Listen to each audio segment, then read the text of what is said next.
avec le désir constant du beau, du vrai et du bien. Sur ce, je rappelle le programme pour cette année.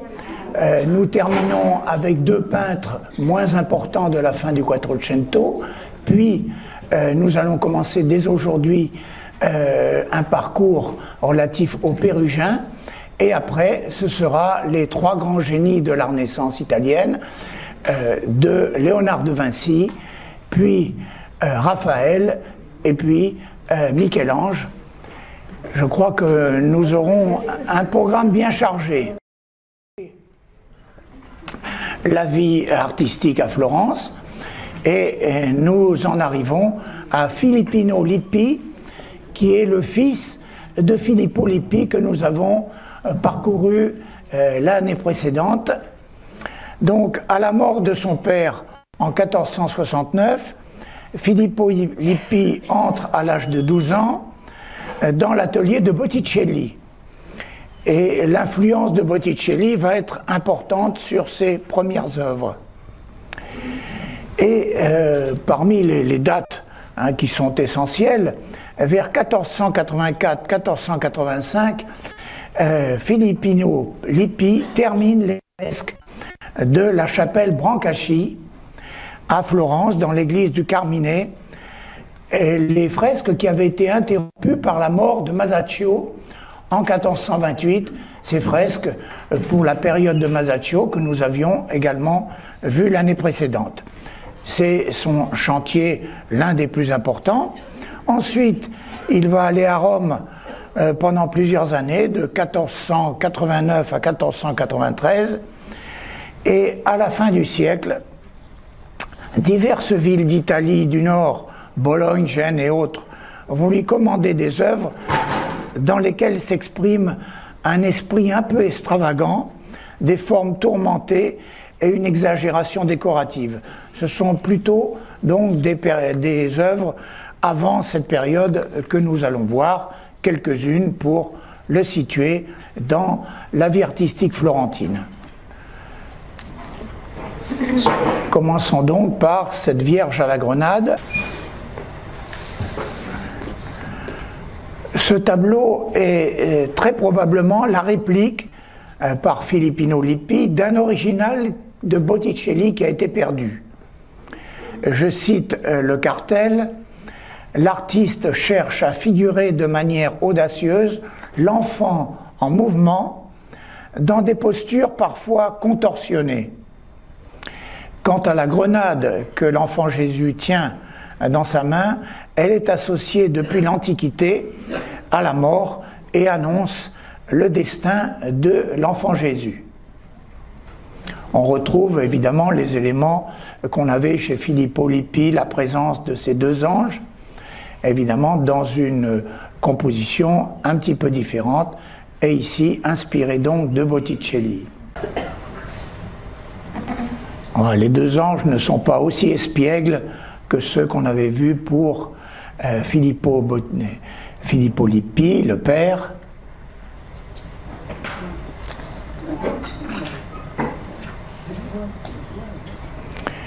Visage encore avec des contours très linéaires, comme on l'a d'ailleurs chez Botticelli, mais un petit peu plus dur.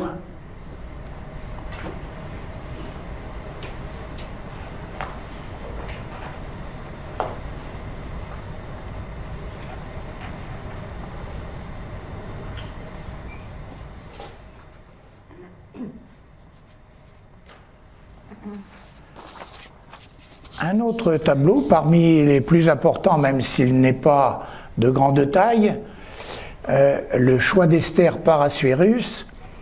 Alors, je vous le montre tout de suite, parce qu'il s'agit, vous avez devant vous, photo prise évidemment de biais pour des raisons de reflet, vous avez devant vous le devant d'un coffret de mariage, puisque les coffrets de mariage appelés cassone, des grands coffrets de mariage qui contenaient le trousseau, avaient des décorations sur 3 faces. Sur la face avant, sur les côtés, évidemment pas sur la face arrière. Et évidemment, dans le dépeçage des œuvres d'art, eh bien, on a séparé les côtés du devant. Alors, tout ça se trouve dispersé dans des musées différents. Et évidemment, l'iconographie la plus importante est sur la face avant. Ici, nous avons donc le choix d'Esther par Assuérus. Je vais vous montrer tout d'abord les vues, deux vues de biais de chaque côté, puisque vous le voyez déjà, hein, il y a un premier plan qui est un véritable défilé de jeunes femmes qui sont destinées, l'une, celle qui sera élue, deviendra l'épouse du roi Assuérus, et puis vous avez un double second plan, à gauche et à droite, que j'évoque rapidement, c'est-à-dire que le roi Assuérus a fait demander à son épouse Vasthi de le rejoindre. Ça, c'est au fond à gauche. On ne le voit pas très bien, mais ce n'est pas le plus important. Et dans le fond à droite, eh bien, la reine Vasthi refuse de se rendre à la convocation du roi Assuérus, puis à cette époque-là on ne plaisantait pas, et donc elle va être répudiée. Et le roi Assuérus n'ayant plus d'épouse, il lui faut en trouver une. Alors il va faire défiler toutes les jeunes filles de son royaume dans son palais à Suse, qui est au milieu, et il va choisir Esther, qui est une juive exilée, une très belle jeune femme, juive exilée en Perse. Et c'est là le thème central, donc les jeunes filles défilent devant lui et il choisit Esther.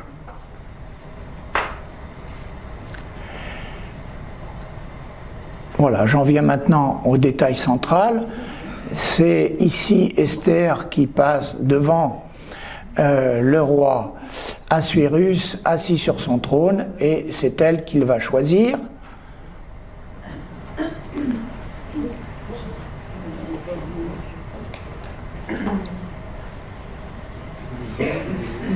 Alors bien entendu, quand on est un vieux roi et qu'on va choisir une épouse, on va prendre une jeune fille, c'est évident.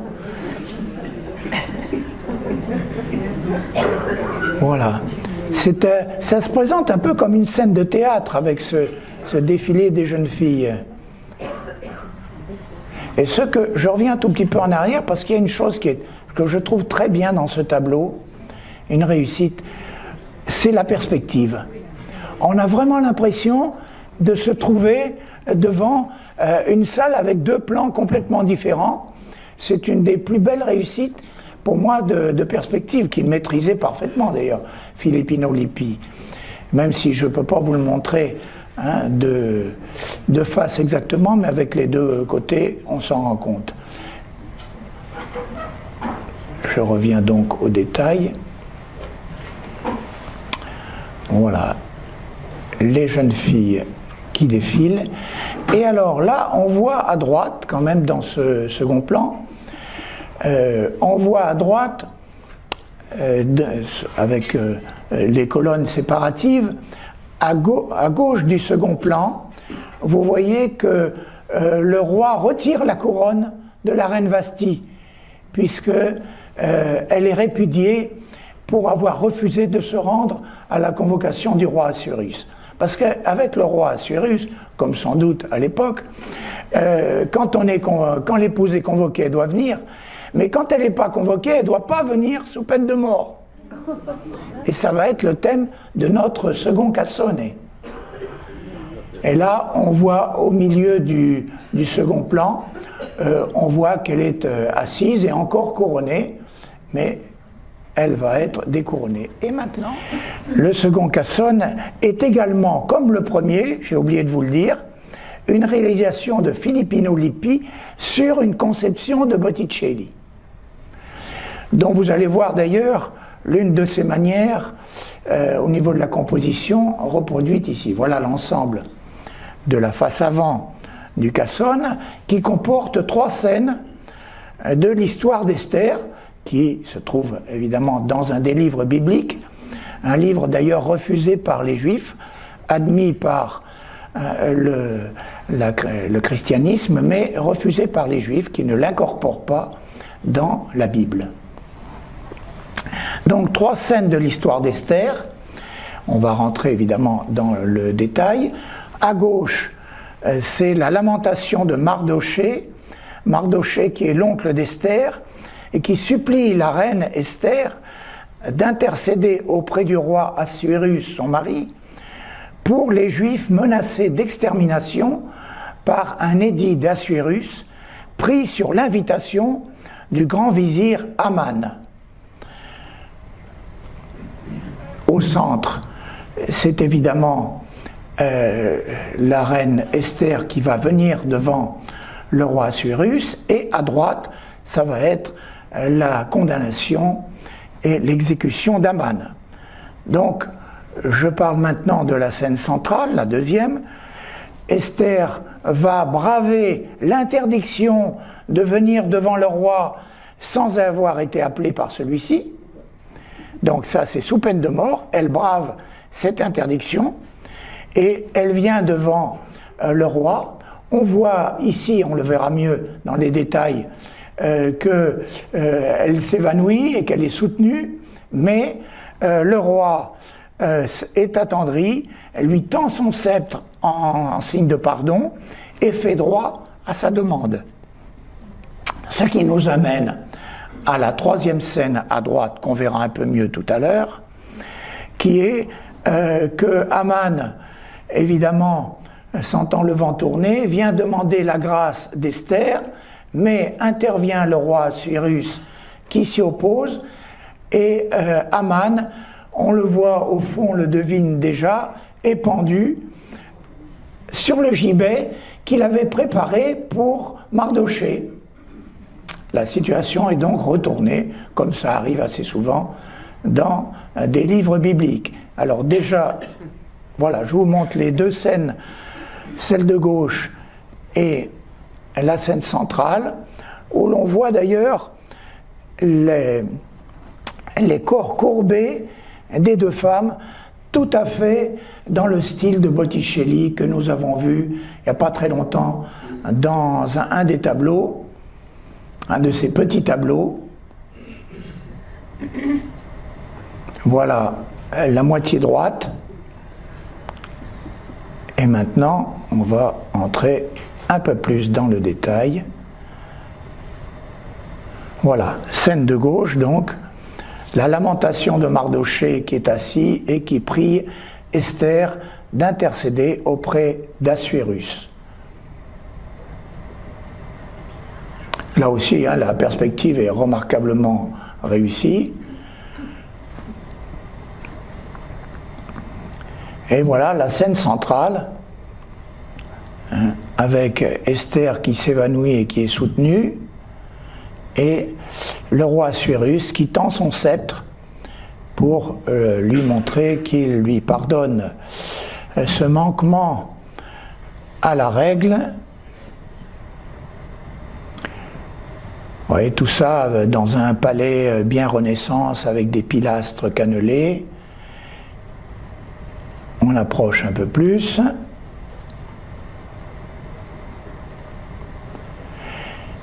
Il y a une composition qui comporte des éléments un peu semblables dans la calomnie d'appel de Botticelli. Et dans d'autres tableaux que je n'ai pas montrés.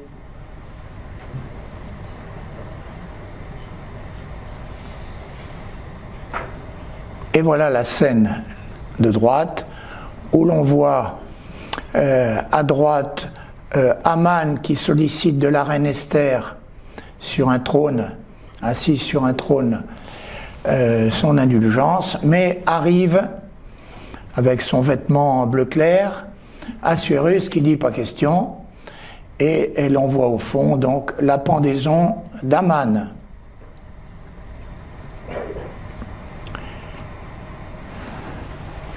Continuons avec Filippino Lippi, une annonciation qui, vous voyez, 1475-1480, c'est une copie, un peu libre, mais une copie très proche d'une annonciation de son père. Et l'annonciation de son père, elle remonte à 30 ans plus tôt. Celle-ci, c'est celle de Filippino Lippi, du fils. Les couleurs sont différentes, mais la disposition, la composition est exactement la même. Vous allez le voir, des petites variantes sur la taille des chapiteaux, sur la clôture du jardin clos. Mais les personnages sont les mêmes. En haut à gauche, vous avez Dieu le Père. Et puis, il y a un personnage difficile à identifier qui se trouve au bord gauche de la peinture.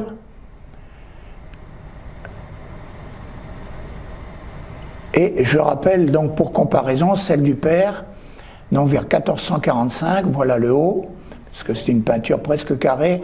Et vous voyez, c'est exactement pareil, hein. Il y a des modifications. Hein, les chapiteaux sont un petit peu plus importants ici, mais sinon, la composition est la même avec ces trois arcs. Le fronton aussi est différent. Mais il y a ensuite le jardin, une espèce de porte tout au fond. La colombe de l'Esprit Saint, on ne sait pas avec le Père si elle était dans le jardin ou dans la pièce où se trouve la Vierge et l'ange, tandis que les choses sont un peu plus claires. On revient après cela, mais vous voyez tous les éléments, hein. Le pupitre, le flacon, tout y est. Les visages, évidemment, sont traités de manière différente. On revient au fils, à Filippino Lippi. Je suis obligé de le photographier de près en deux parties, étant donné les dimensions carrées du tableau. Vous voyez ici, le flacon est plutôt en terre qu'en verre, mais ce sont des détails. Hein, c'est véritablement une copie, ce qui est assez rare. Hein, En revanche, hein, les visages sont traités de manière assez différente. On est plus proche ici de Verrocchio.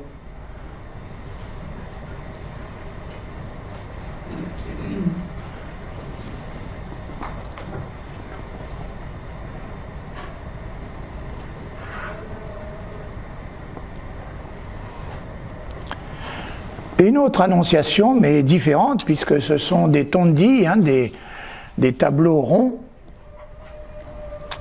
Alors, je vais vous montrer d'abord le schéma.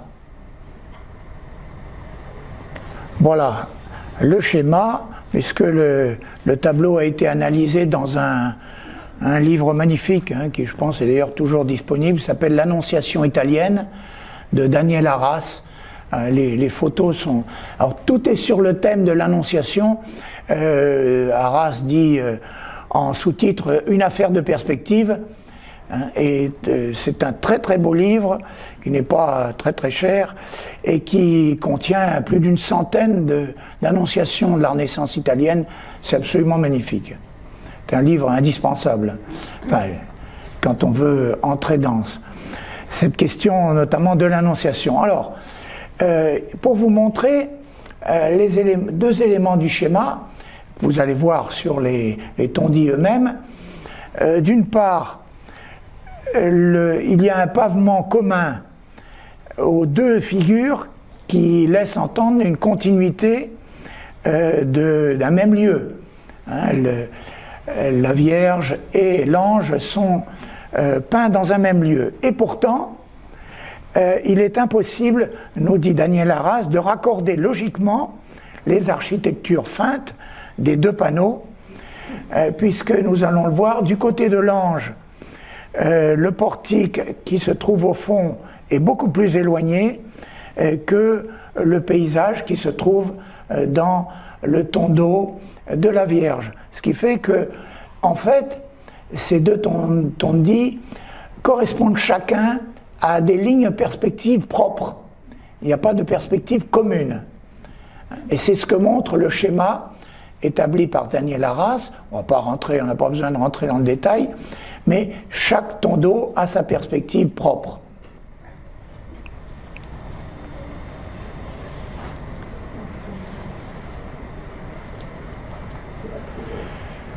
Voilà, maintenant j'entre dans les tondis eux-mêmes.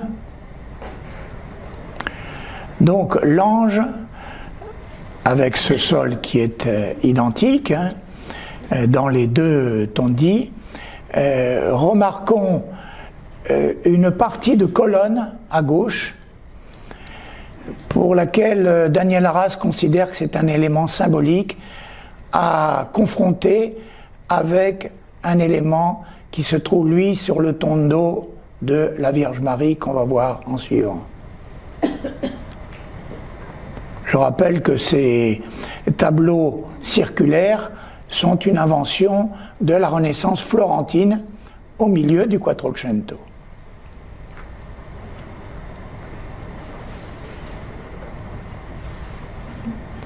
Oui, on voit un portique à gauche, au fond, qui est beaucoup plus éloigné que le paysage que l'on va voir dans le tondo de la Vierge Marie. Alors comment étaient situés ces deux tondis? Est-ce qu'ils étaient de part et d'autre d'un rétable? Est-ce qu'ils étaient simplement l'un à côté de l'autre, mais à quelle distance? Ceci est assez variable. On va voir d'ailleurs des tondis avec le Pérugin, mais là on sait qu'ils étaient de part et d'autre d'un rétable. Alors ici avec la Vierge, vous voyez donc à gauche aussi un paysage, mais qui est plus proche que le portique que l'on a vu tout à l'heure. Et il y a un élément peut-être difficile à voir, mais que je vois quand même, c'est une horloge mécanique à côté du placard en haut. À droite, vous avez une horloge mécanique. Et Daniel Arras considère que c'est un élément symbolique par lequel on doit reconnaître la figure dissemblable du Christ avec la colonne qui symbolise évidemment sa flagellation, rapportée à l'horloge mécanique. Cette colonne spécifie l'incarnation comme venue de l'éternité dans le temps.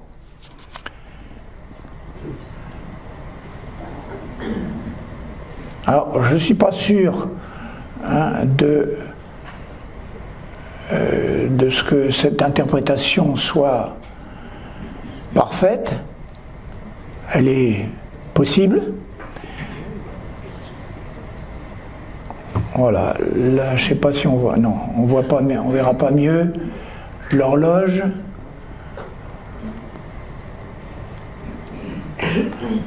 Alors, avant d'aborder les dernières œuvres de Filippino Lippi, je voudrais vous dire quelque chose que j'ai oublié et qui par contre là est une interprétation constante à propos du livre d'Esther. L'intervention d'Esther auprès du roi Assuérus, et Assuérus qui va couronner la reine Esther. Et ces deux éléments ont été introduits dans la doctrine chrétienne avec une signification mariale que les théologiens ont donnée et qui, elle, est assez évidente puisque cette histoire d'Esther annonce d'une part le couronnement de la Vierge par le roi divin, au lieu d'être le couronnement d'Esther par le roi Assuérus, et l'intercession de Marie auprès de Dieu, ce qui est une doctrine constante, notamment avec Saint Bernard et tous les grands théologiens et pères de l'Église. Donc ça, par contre, c'est une interprétation chrétienne absolument constante qui ne souffre d'aucune difficulté. Et nous en venons maintenant aux fresques, voilà, à la partie due à Filippino Lippi, qui a terminé les fresques de la chapelle Brancacci 1484-1485, Nous avons vu avec Masaccio que c'était en fait la première manifestation de la peinture de la Renaissance italienne, faisant suite au gothique international avec Masaccio vers 1424-1428. Et voici ici donc Saint-Pierre visité dans sa prison par Saint Paul. Il est derrière ces barreaux. Il s'agit d'une histoire apocryphe qui est tirée de la légende dorée. Ça ne figure pas dans les Actes des Apôtres. Saint-Pierre qui rend visite à Saint Paul. On retrouve ce drapé qui est majestueux, qui enveloppe les corps, comme on l'avait vu avec Masaccio, peut-être un peu moins, avec un peu moins de force.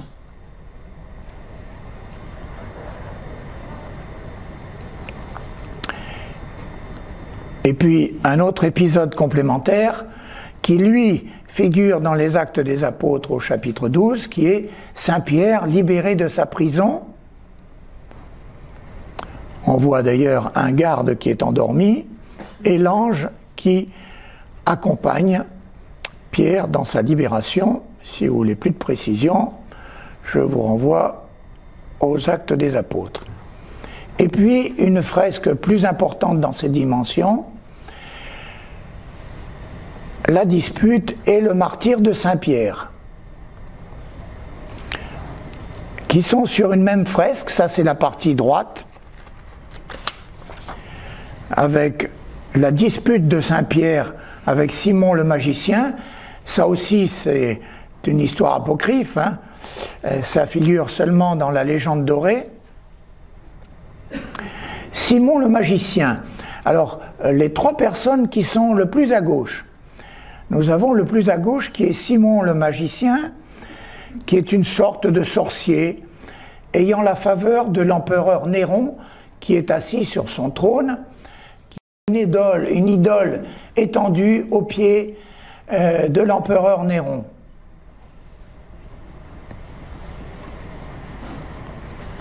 Donc pour montrer évidemment le comportement idolâtre de l'empereur, qui est encore à l'époque où l'empereur se considère comme un demi-dieu.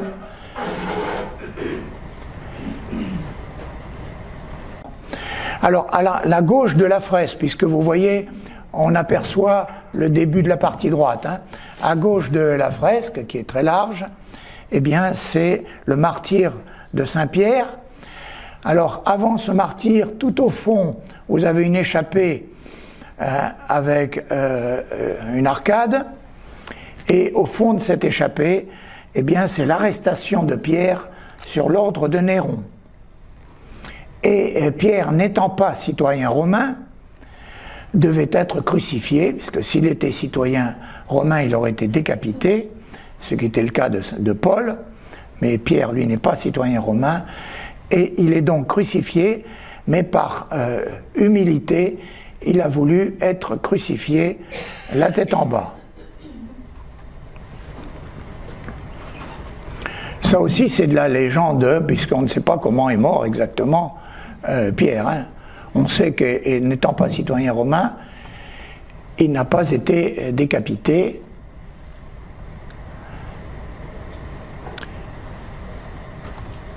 Voilà. Dernier peintre de cette série avant d'aborder le Pérugin, Lorenzo di Credi, élève de Verrocchio. Lorenzo di Credi a été l'héritier de Verrocchio. Lorsque Verrocchio est parti pour Venise, eh bien, il a confié son atelier à Lorenzo di Credi. Et de Verrocchio, Lorenzo a retenu le dessin incisif et précis, mais il l'a un peu amolli et il a une peinture un peu avec des tendances académiques. Et Léonard de Vinci, qui a été son condisciple et un grand modèle pour lui a permis d'adopter le sfumato, mais pas évidemment avec la même virtuosité que Léonard de Vinci, et l'art des glacis transparents, qu'il a porté à un haut degré de virtuosité. Et donc on va voir quelques tableaux de Lorenzo di Credi, à commencer par cette Annonciation qui est l'un de ses tableaux les plus connus, aux Offices à Florence évidemment. L'Annonciation. La scène se déroule dans une haute salle de style Renaissance, avec au second plan une échappée centrale à 3 ouvertures, très architecturée, des pilastres, des chapiteaux, des entablements, des lunettes, et puis même des oculus. Et tout cela peint en grisaille, imitant des bas-reliefs sculptés.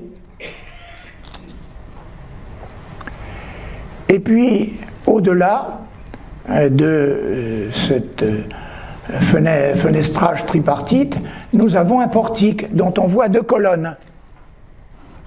Et puis ensuite, il y a un sol qui est d'ailleurs identique à celui de la pièce dans laquelle se trouvent les personnages, et puis un terre-plein arboré avec une église et des montagnes au fond. Et puis, particularité aussi, au bas du tableau, vous avez une fausse prédelle à 3 scènes de la Genèse qui sont séparées par des pilastres peints en grisaille aussi, imitant le bas-relief, et qui représentent la création de la femme Ève, on va voir chacun en détail, le péché originel et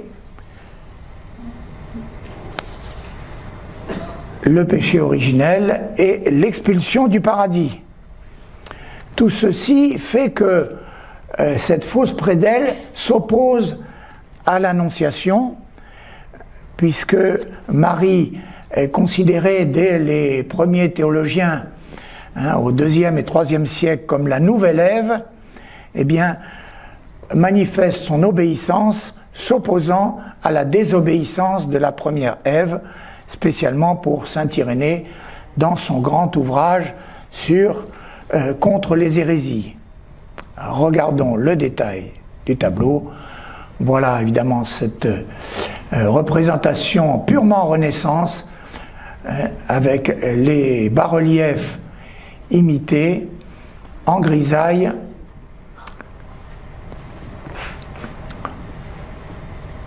et toute cette perspective évidemment qui nous conduit tout au fond du terre-plein.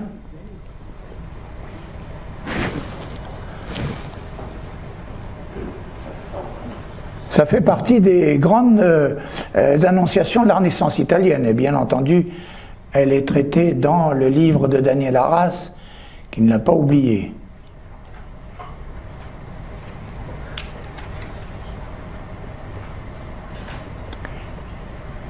Et puis avec, à la fin du Quattrocento, on a déjà évolué dans la présentation de l'ange.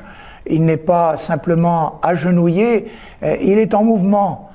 Il plie un peu le genou par déférence à l'égard de la Vierge, ça c'est constant, mais il n'est pas statique, il est en mouvement. On va voir ça développé évidemment chez les peintres à une époque postérieure, y compris dans la peinture vénitienne qui ne nous concerne pas directement. On voit d'un peu plus près les 3 éléments de la fausse prédelle. Vous voyez, il y a une église au fond à gauche, derrière l'échappée, sinon c'est très symétrique.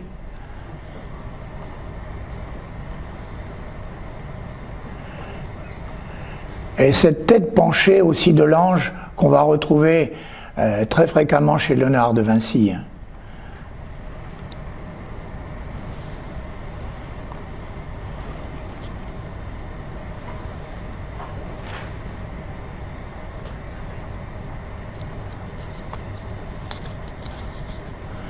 Voilà, très beau travail sur les voiles.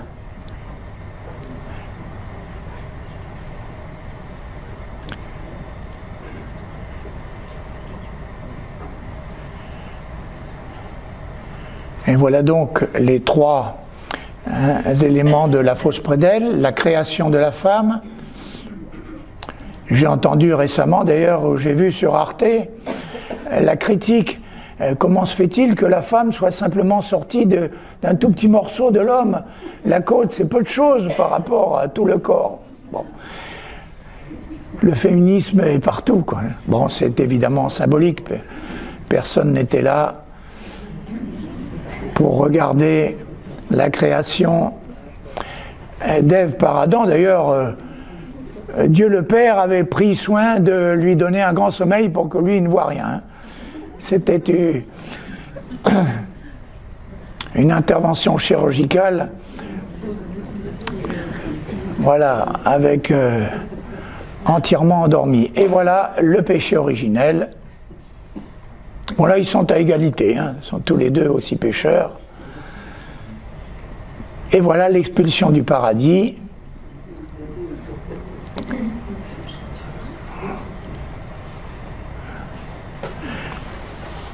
Autre tableau, deux petits tableaux que je vous présente en même temps, qui sont des éléments de prédelle. Voilà. Le petit Saint Jean-Baptiste en haut, au désert, et une annonciation. Ce sont deux petits panneaux qui sont deux des trois éléments d'une prédelle. Le troisième se trouve dans un autre musée qui concerne Saint Donat,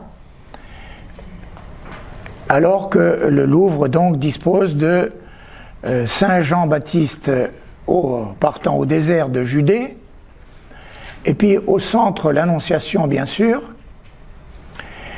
et il y avait évidemment, comme c'est les éléments de prédelle, le tableau lui-même est resté dans son lieu d'origine, et se trouve toujours dans une cathédrale à Pistoia, en Italie.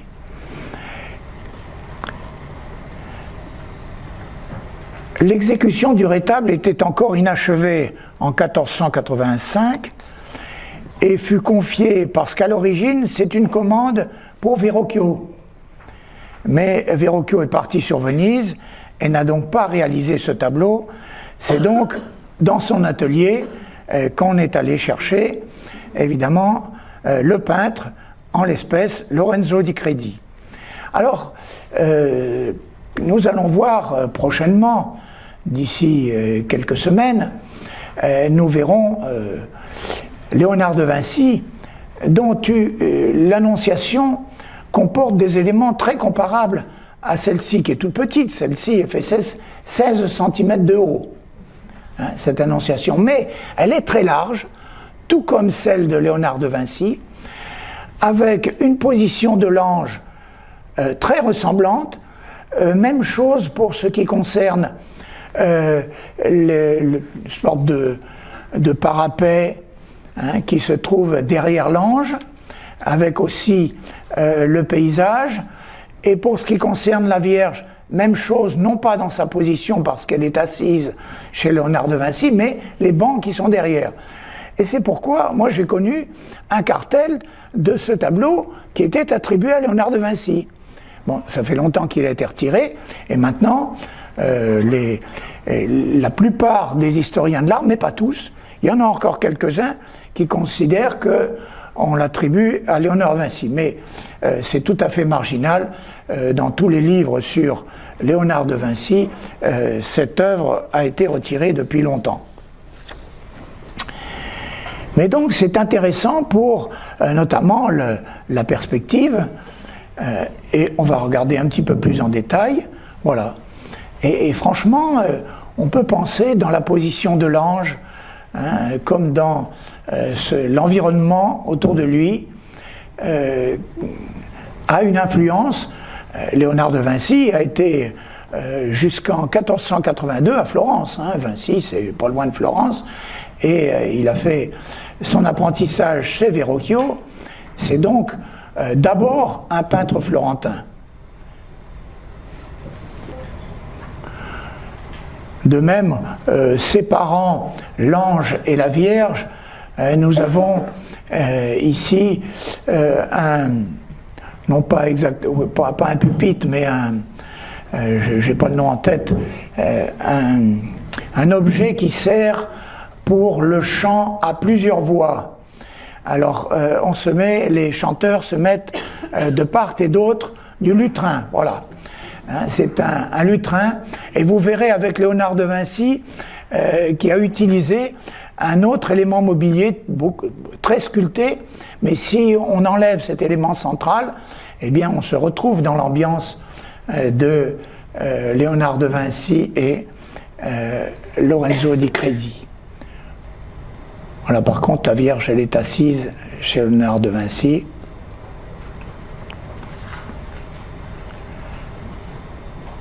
Voilà, mais dans ces toutes petites dimensions, pensez que tout ce tableau ne fait que 16 cm, donc là, il y a une dizaine de centimètres de haut. Ça vous montre tout de même la virtuosité et l'art miniaturiste hein, qu'on verra aussi avec le Pérugin. Hein. Et je vous montrerai même une enluminure du Pérugin.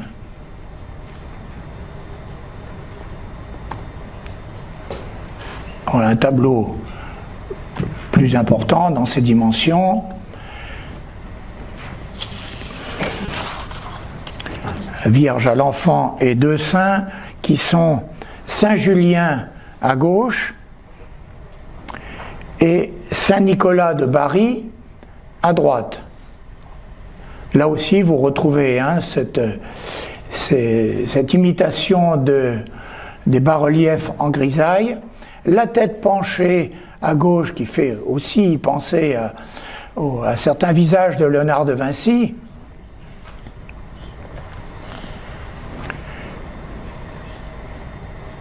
C'était un rétable qui était donc destiné à une ancienne église du Cestellio à Florence, qui est devenue Sainte-Marie-Madeleine aujourd'hui.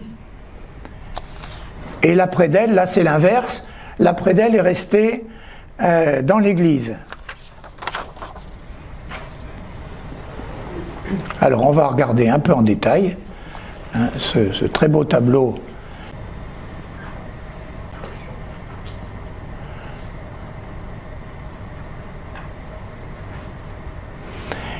Même chose pour ce qui concerne le visage de la Vierge, le modelé hein, de sa figure, de son visage, se rapproche déjà de ce que l'on va trouver avec Léonard de Vinci, au moins dans l'une des deux Vierges au rocher. Le petit enfant Jésus avec sa mèche de cheveux frontale.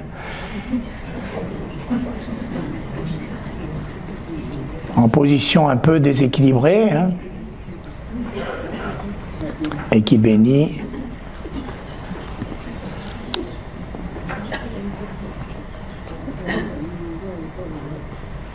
Voilà, très beau visage de la Vierge avec ce modelé hein, qui est magnifique.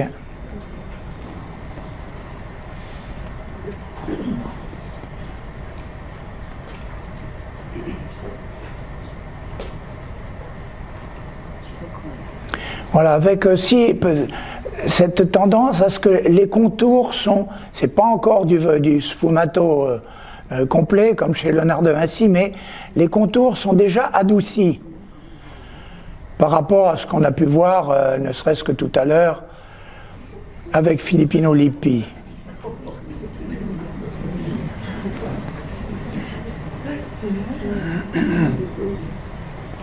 Voilà, une inclinaison du visage tout à fait typique de ce que l'on voit chez Léonard de Vinci, qu'on regardera bien entendu.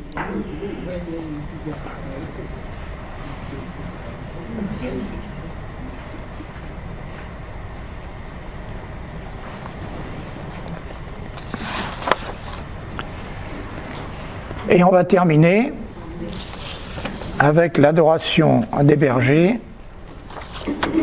mais là je n'ai pas de détails, hein, parce que je n'ai pas pu photographier en détail. C'est un tableau qui se trouve à Florence, c'est peint pour une église, l'église Sainte-Claire à Florence, sur la commande d'un bourgeois de Florence qui indique dans son testament de 1497 que le tableau est achevé. Alors ici, Lorenzo di Credi élabore un langage expressif éclectique qui respecte la culture florentine de la fin du Quattrocento avec des éléments repris de son maître Verrocchio, de Léonard de Vinci et du Pérugin. C'est ce que nous dit le cartel. Et il s'inspire du Pérugin pour l'ouverture du fond en un ample paysage à la luminosité crépusculaire. Fin de citation du cartel.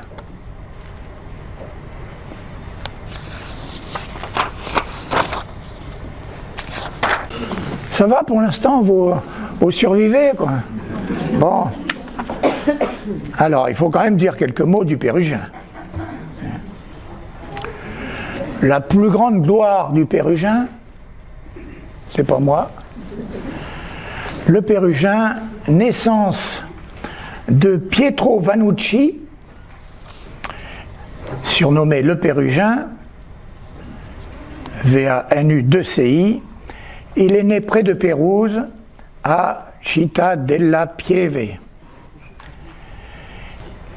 Mais Pérouse n'est pas si loin de Florence, et il va être inscrit à la Guilde de Saint-Luc, c'est-à-dire la corporation des peintres, à Florence, en 1472. Je vous donne quelques dates essentielles, on ne va pas s'appesantir dans le détail, on verra les œuvres. Il est appelé au Vatican 1481-82.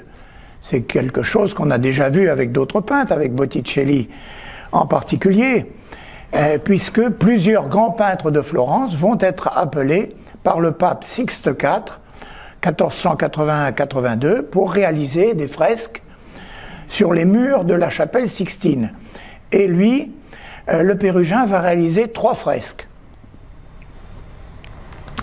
Ensuite, il va se déplacer beaucoup.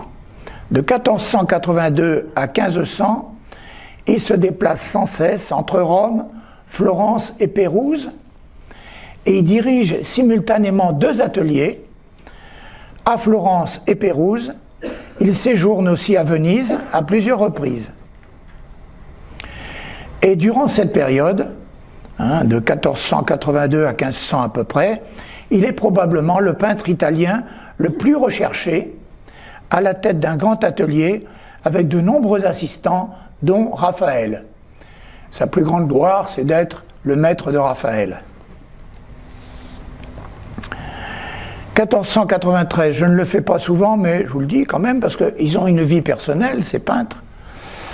1493, il épouse Chiara Fancelli, fille d'un maître maçon de la cathédrale de Florence. 1496, le 11 mai 1496, il signe son plus important contrat par lequel il s'engage à réaliser un ensemble de fresques pour décorer la salle des audiences du Collegio del Cambio, c'est-à-dire la guilde des banquiers de Pérouse. Et cette décoration est achevée en 1500, et bien entendu, on la verra en détail. Mais l'immense succès obtenu par ces fresques de Pérouse fut peu après suivi d'un lent déclin, à partir de 1507, car dans le même temps, grâce à leurs audaces novatrices, Léonard de Vinci, Raphaël et Michel-Ange se substituent à lui sur le devant de la scène artistique. Donc on a un déclin à partir des environs de 1507. Et il décède en 1523, il décède de la peste à Fontignano, près de Pérouse. Donc nous allons parcourir un certain nombre d'œuvres du Pérugin, aujourd'hui et la fois prochaine, dans l'ordre chronologique évidemment, en commençant par une Vierge à l'enfant de ses débuts, qui se trouve donc à Paris, au musée Jacques-Marandré. C'est une œuvre de jeunesse du Pérugin réalisée pendant son apprentissage à Florence. Vous voyez tout de suite, même si on le verra mieux dans des détails, que ce n'a pas encore le style doux qu'il adoptera par la suite. Hein. La douceur de ces vierges, de ces madones, qui seront aussi imitées au début de Raphaël, même si ensuite il va évidemment dépasser son maître. Influence de la peinture flamande, qui était connue à Florence, je vous l'ai déjà dit plusieurs fois, et qui est ici bien présente, en particulier dans le traitement des bijoux que porte la Vierge. Il faut aussi noter le caractère sculptural de la composition, hein. Le soin apporté au dessin. Les peintres florentins sont de très grands dessinateurs, et évidemment ce ne sera pas contredit, bien au contraire, par le Pérugin et les autres peintres que nous verrons. Alors je vais vous citer maintenant un tout petit texte d'un historien de l'art qui résume bien au fond ce climat à Florence. Je cite: « Au cours des années 1470, était le lieu d'un carrefour d'influence et le rendez-vous de la jeune génération qui venait y puiser la meilleure inspiration. » On a encore ici donc une influence de Verrocchio sur le caractère sculptural de la composition. Entrons dans le détail du tableau.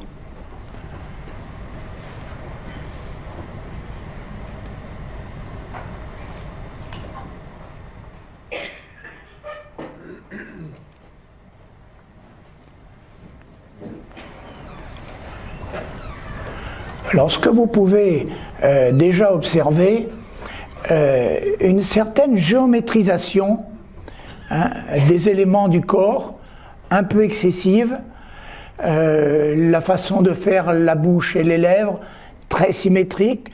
Vous allez le voir encore plus peut-être sur le corps de l'enfant Jésus.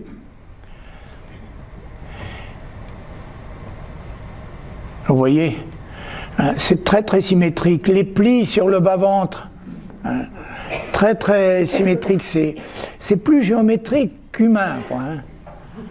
Voilà, évidemment, ce qui va être complètement, hein, retourné par quelqu'un comme Léonard de Vinci. Voilà, c'est plus... Bon, c'est la très belle peinture, hein. On aimerait avoir ça chez soi.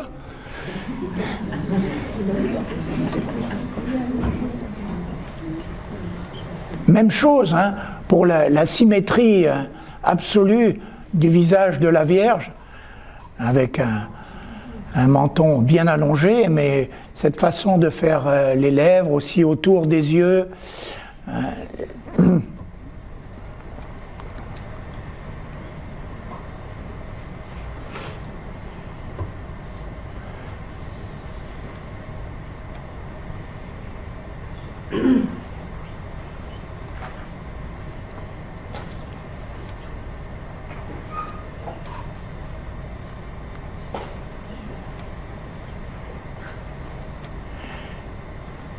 Il y a une espèce d'idéalisation absolue. Ah, il a de beaux yeux bleus, hein.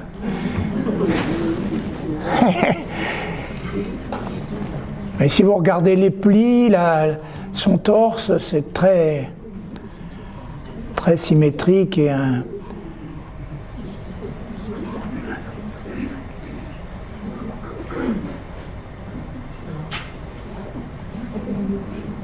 c'est encore un peu dur. Tout ça va s'adoucir au fur et à mesure de l'évolution de la carrière du Pérugin. Enfin, c'est intéressant de voir les œuvres de jeunesse, hein.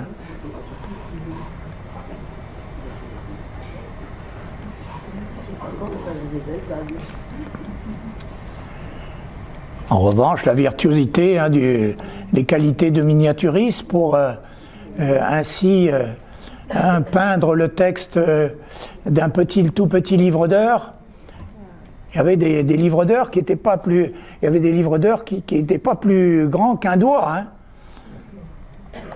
Celui-ci est plutôt grand comme la main.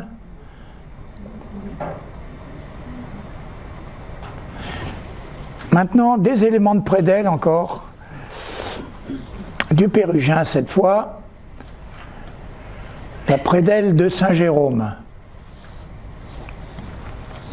Alors trois scènes sur ces éléments de prédelle, il devait probablement y en avoir 5, c'est-à-dire qu'on a les deux qui sont à gauche du Christ de pitié, et par contre celles qui sont à droite ne sont pas présentes. Alors, à gauche, nous avons le miracle de Saint Jérôme. 2 jeunes pèlerins romains venus se recueillir devant le tombeau de Saint Jérôme à Constantinople sont accusés d'homicide et sont pendus.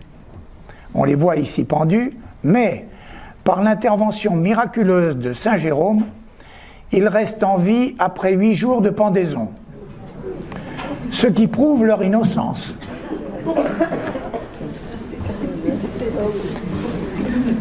Deuxième scène,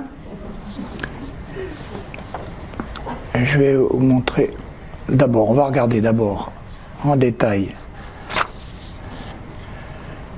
la pendaison.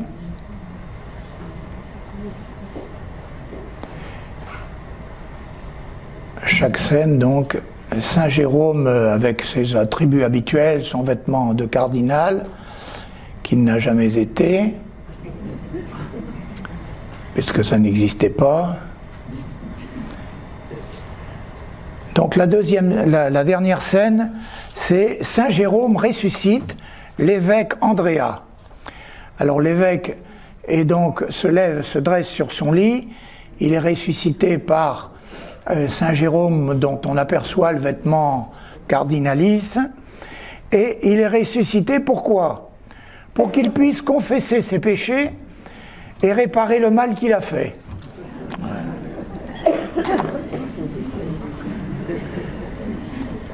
Et voilà, donc le Christ debout dans le sarcophage, je l'ai déjà dit peut-être plusieurs fois, mais dans une prédelle, la thématique de l'ensemble de la prédelle est celle de la vénération d'un saint, que ce soit Saint Dominique ou ici Saint Jérôme, eh bien l'élément central est consacré au contraire à une scène évangélique, de préférence le Christ, quelquefois une annonciation, mais toujours une scène évangélique et qui n'est donc pas liée directement à la vie du saint honoré sur les autres scènes. Et ici, donc, le Christ debout dans le sarcophage, appelé encore Christ de pitié, eh bien, il est avec les instruments de la Passion derrière lui, et c'est une scène que l'on retrouve aussi dans l'iconographie de la messe de Saint Grégoire. Avec ici un fond d'or, encore une petite réminiscence du gothique. Ça peut avoir été demandé par les commanditaires. Donc l'échelle de la croix et puis la colonne de la flagellation.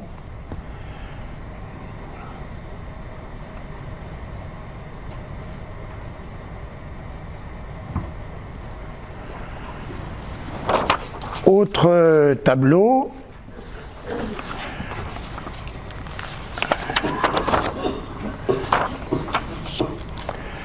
Saint Antoine de Padoue et Saint Sébastien. Et ça constituait probablement le volet droit d'un triptyque ou d'un polyptyque. Ce panneau montre Saint Antoine de Padoue et Saint Sébastien, ce dernier dans une pose élégante, et puis avec un fond ici qui est pas exactement un fond d'or, c'est un brocart d'or à motifs floraux. Celui de gauche, donc Saint Antoine de Padoue, a pour attribut qu'il tient dans la main droite un cœur enflammé et un livre. Le second, Saint Sébastien, évidemment, tient la flèche de son martyr dans la main droite et il appuie sa main gauche sur sa hanche. Quelques mots sur saint Antoine de Padoue, qui empoigne le cœur enflammé et le livre des évangiles. Il faut dire qu'il est le plus grand prédicateur du Moyen-Âge. Il est le plus grand prédicateur du Moyen-Âge. Quand il arrive dans une ville pour prêcher, les activités économiques s'arrêtent et tout le peuple accourt pour l'écouter. Ici, il regarde Saint Sébastien. Quant à Saint Sébastien, il est le protecteur des pestiférés et il prend ici l'aspect singulier d'un aristocrate évoquant le faste mondain caractéristique du gothique tardif. C'est vrai, on a l'impression d'un retour à l'art gothique. Quelques détails avec les visages.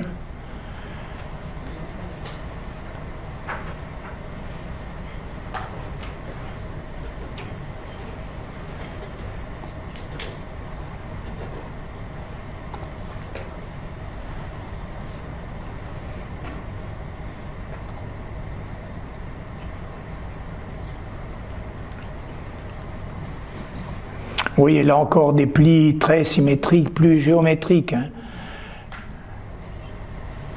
Encore une œuvre de jeunesse.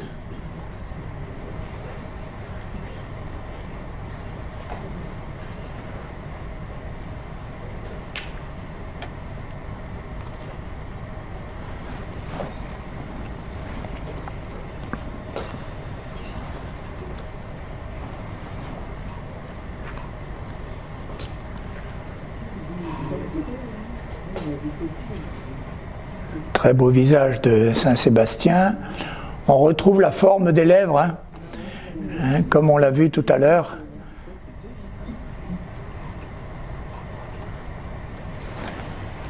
Tout autre sujet, une grande adoration des mages, hein,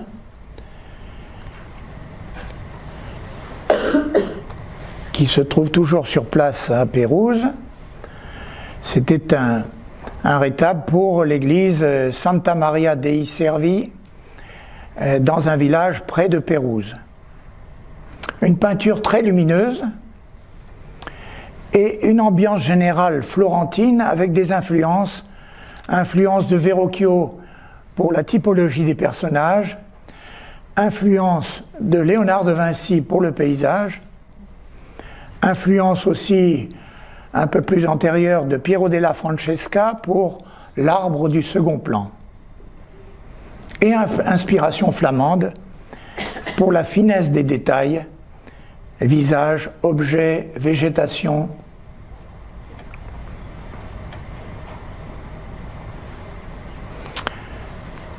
Donc là vous avez l'ensemble, hein, et maintenant on va rentrer dans le détail du haut en bas d'abord.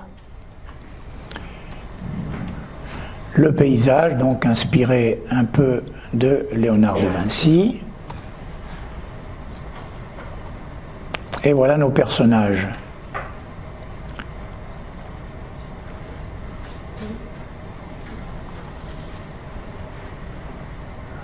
Inspiration principale du côté de Verrocchio.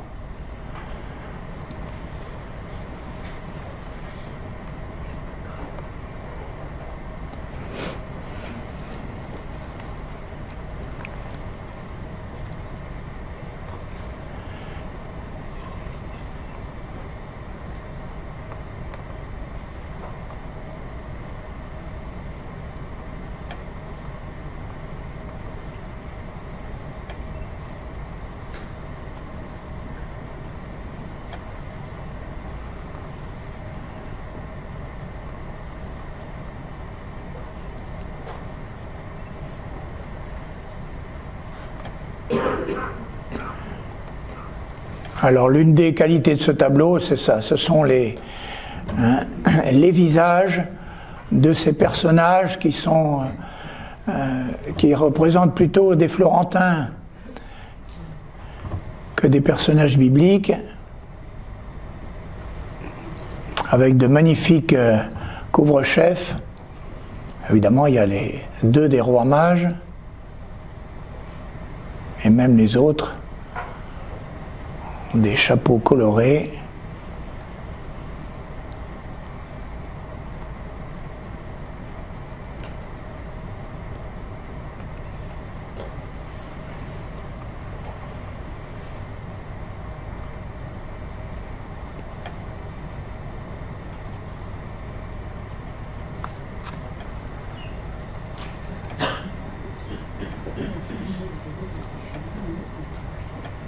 Ah, je ne vous épargne pas les détails là, hein. Mais c'est la partie peut-être la plus intéressante sur le plan artistique du tableau.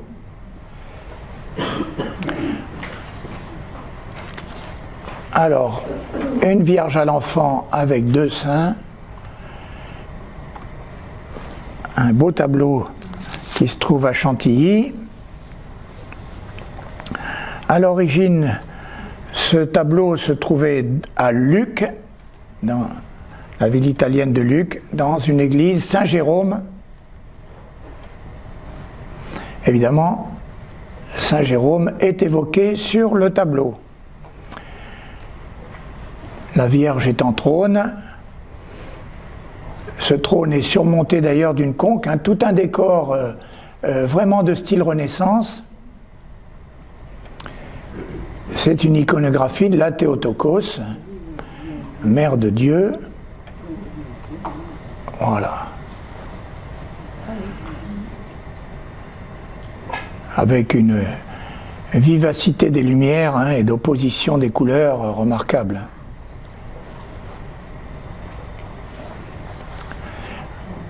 Bien entendu, Saint Jérôme avec à gauche son vêtement cardinalis, et puis à ses pieds, nous allons le voir tout de suite, mais pas encore, à ses pieds deux attributs, le lion et son chapeau de cardinal, le livre aussi puisque il est le traducteur de la Bible, la Vulgate, et à droite Saint Pierre avec deux clés.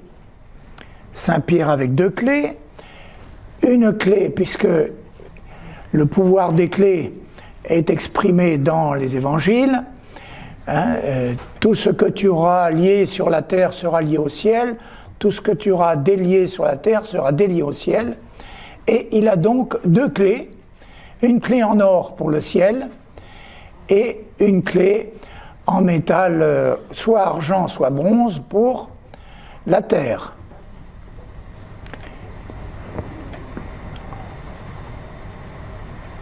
Voilà les deux attributs de Saint Jérôme en bas.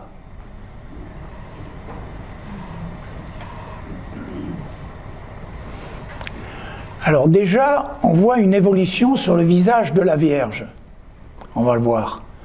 Pas maintenant, mais maintenant. Qui se rapproche davantage du style doux que le Pérugin va adopter pour la suite de sa carrière. On est vers 1480, il n'est pas encore parti pour Rome.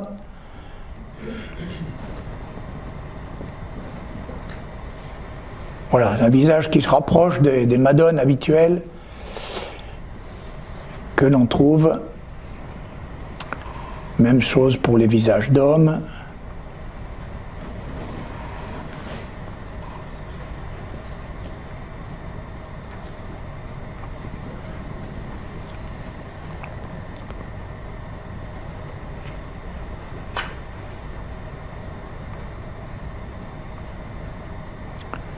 Avec ce magnifique trône. Voilà. On entre déjà dans le style doux.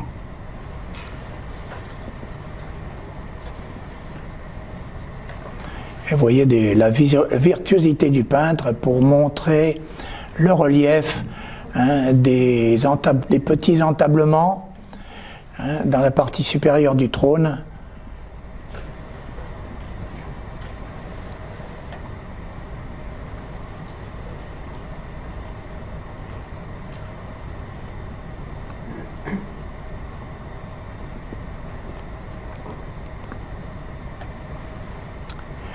ces guirlandes aussi de fleurs qui sont présentes dans beaucoup de peintures depuis le milieu du Quattrocento.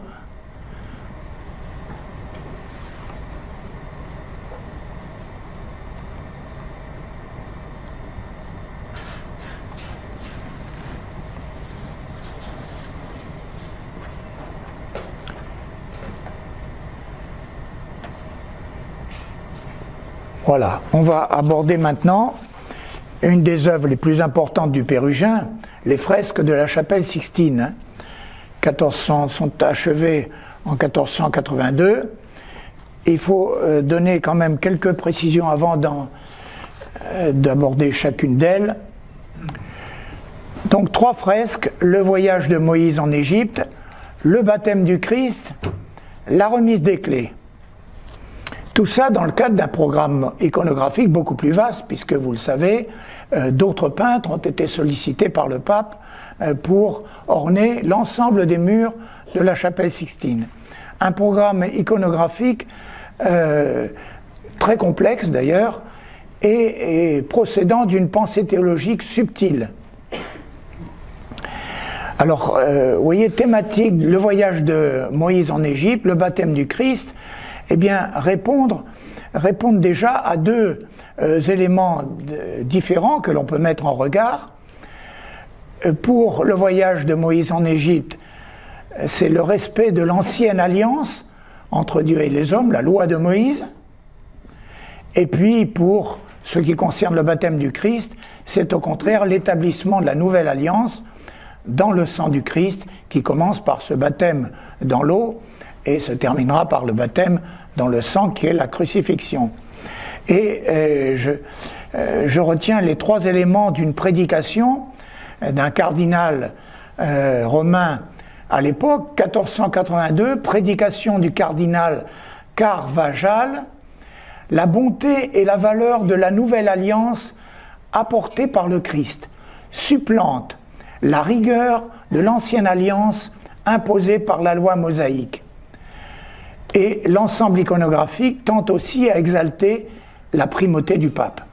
Pas oublier, on est au début du XVIe siècle, les papes ne sont pas tous de grands saints, loin de là, avec Borgia et autres, mais ils veulent affirmer la primauté du pape, et c'est pourquoi la 3e iconographie qu'on va voir, c'est la remise des clés. Mais commençons par le retour de Moïse en Égypte. Donc des grandes fresques, 5 mètres 40 de large. Je vous montre l'ensemble, si l'on veut comprendre les différentes scènes, étant donné qu'on l'a déjà constaté pour les fresques de la chapelle Sixtine précédemment vues, qu'il y a plusieurs scènes que le même personnage apparaît 3 ou 4 fois dans la même fresque. Alors commençons par l'arrière-plan au centre. Nous voyons des petits personnages entre le devant et les rochers. L'arrière-plan au centre, ce sont les adieux de Moïse et de sa famille à son beau-père Jéthro. Alors je n'aurai pas beaucoup de détails sur cette partie intermédiaire, mais j'en aurai sur d'autres. Maintenant, le premier plan à gauche, c'est le voyage vers l'Égypte. Nous voyons une femme, c'est l'épouse de Moïse, Sipora, qui tient la main de leurs 2 enfants. Alors c'est important pour la thématique. Et maintenant, le premier plan au centre, c'est la rencontre de Moïse avec l'ange de Yahvé. Moïse vert et jaune, l'ange de Yahvé bleu clair et blanc. Mais l'ange de Yahvé, il n'est pas content. Il veut tuer Moïse parce que Moïse refuse de faire circoncire son second fils, Éliézer. Ce qui nous amène au premier plan à droite. Sipora, elle ne perd pas de temps, ni une ni deux, elle prend un silex, elle coupe le prépuce de son fils pour épargner ainsi à Moïse la colère de Yahvé, parce que l'ange de Yahvé, il tient une épée dans la main. Voilà la thématique. Alors maintenant, on va rentrer dans le détail, ce qui fait que déjà sur la vision d'ensemble, vous voyez que nous avons deux présentations de Moïse, vous le voyez deux fois, hein, légèrement à gauche et légèrement à droite. Entrons dans le détail de cette grande fresque. Donc ça, c'est la partie gauche avec le premier plan, Sipora qui tient ses deux enfants, l'aîné qui est déjà circoncis, et puis le jeune Eliezer que son père ne veut pas circoncire, mais qui va être quand même. Et puis derrière, nous avons une scène champêtre avec des musiciens, des danseurs. Voilà, premier plan. On retrouve aussi des éléments complémentaires. On a les chameaux qui portent les bagages. Aussi cette femme qui tient une cruche qu'on a vue déjà dans d'autres fresques. Des éléments complémentaires de ceux du récit. Voilà, un peu l'impression de personnages de la Renaissance devant. Mélange d'éléments d'époque et d'éléments bibliques. On a un petit singe qui est assis sur le dos du chameau ou du dromadaire. Il n'y a qu'une bosse.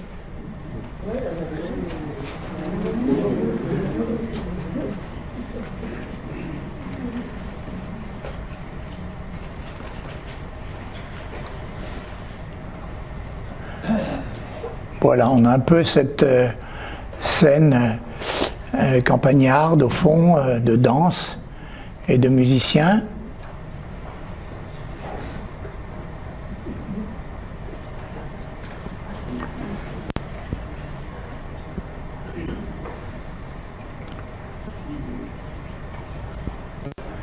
Qui accompagne le départ de Moïse pour l'Égypte. Et là, nous sommes au centre, nous voyons les adieux. Hein,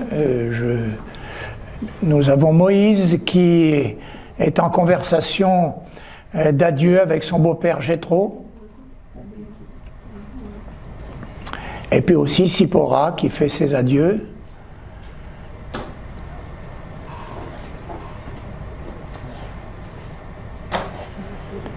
Et là, nous avons Sipora qui réalise elle-même précipitamment la circoncision de son deuxième fils. Et assez souvent, les femmes dans la Bible, elles prennent des initiatives, elles sont plutôt décidées. Hein.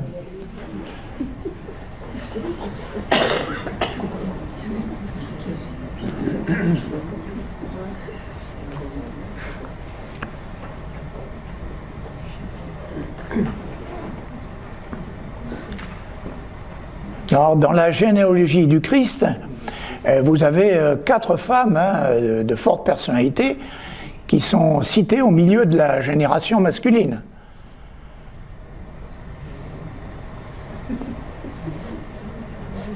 Voilà aussi un paysage idéalisé,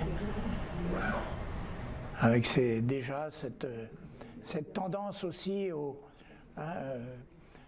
deuxième image, le baptême du Christ. On va essayer quand même au moins. Alors, le baptême du Christ, c'est de la même chose. Hein. Vous avez au plan médian à gauche, donc pas l'arrière-plan, mais au plan médian à gauche, on voit le Baptiste qui prêche à la foule, et puis qui s'avance vers le Jourdain, où 2 néophytes attendent le baptême, qui sont à moitié déshabillés. Ça, c'est au plan médian vers la gauche. À l'arrière-plan, au centre, vous avez un ensemble monumental qui est évidemment sans rapport avec le récit du baptême du Christ, mais un ensemble monumental qui constitue une vue de Rome en abrégé, pour nous montrer sans doute que Rome est le centre de la chrétienté, même si évidemment c'est pas là que s'est passé le baptême du Christ. Et puis au premier plan, au centre bien sûr, le baptême du Christ par Saint Jean, au-dessus la colombe de l'Esprit Saint, et puis en dessus encore le regard de Dieu le Père entouré d'une gloire d'ange, comme on va trouver ça très souvent en haut des rétables du Pérugin. Et au second plan à droite, cette fois, c'est le Christ qui prêche à son tour, tout à fait à droite, presque symétriquement avec à gauche le Baptiste qui prêche. Vous voyez, les deux prêches sont symétriques. On va rentrer dans le détail du tableau.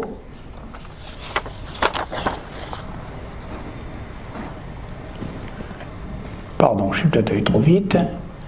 Voilà, partie gauche, on voit le Baptiste qui prêche.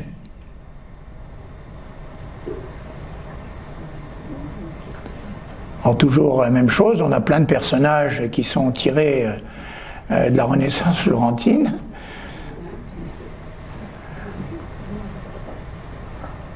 Alors, il y a peut-être certains portraits qu'on ne connaît pas. Et voilà, là, c'est le Baptiste descend vers le Jourdain pour baptiser les deux néophytes qu'on aperçoit. On en aperçoit un à droite. Là, on le voit en train de prêcher.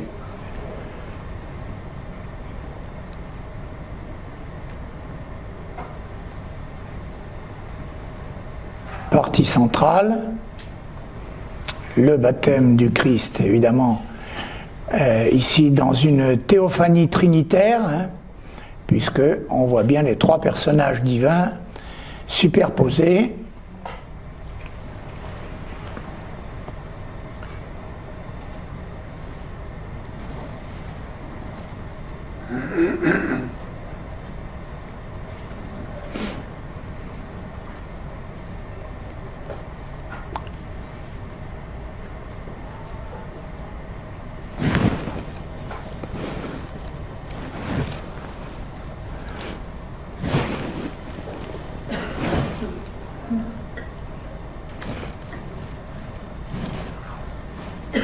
Il y a un petit peu trop de lumière pour moi sur l'écran, mais je peux pas en enlever davantage. Et voilà les monuments romains que vous reconnaissez. Le Panthéon, à gauche, il y a un clocher, mais après vous avez le Panthéon avec son fronton, sa façade, et le dôme derrière lui. Et puis l'arc de Constantin, l'arc de triomphe de Constantin, un petit peu idéalisé, et puis derrière le Colisée. Voilà, pour nous montrer que le centre de la chrétienté, c'est Rome. Ce qui est un des éléments iconographiques fondamentaux de l'ensemble des murs de la chapelle Sixtine.